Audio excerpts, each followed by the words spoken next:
Okay, magandang hapon. Kayo magtuturo kung paano gamitin ng roller training. So, medyo may kahirapan pero sa una mahirap. Pero kapag may determinasyon tayong matuto, kailangan nating matutunan. Dahil sa nabili mo na yung roller, ito hiram ko lang. Ang mahal. So unang-una, isasampa muna natin yung bike. Tapos, dahil ako'y naka-cleats, hahawak ako sa brake natin sa likod. Tapos set up natin yung cleats, engage yung cleats.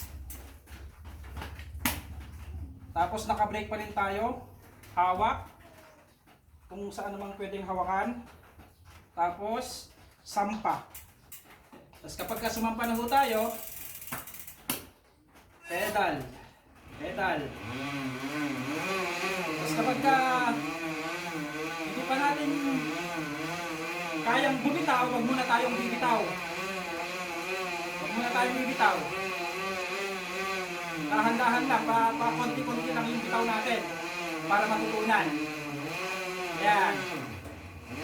Tapos kapag dire-diretso na yung ating pagpedal, pwede na tayong bumitaw. Okay? 1, 2, 3, go!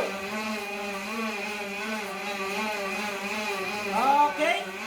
Tapos, kapag titigil tayo, hawak ulit, brake, tapos, unmount, na nakatayo tayo sa may pedal, paa, tapos, disengage ulit ng clicks. Ayun, sana ako may natutunan. Salamat.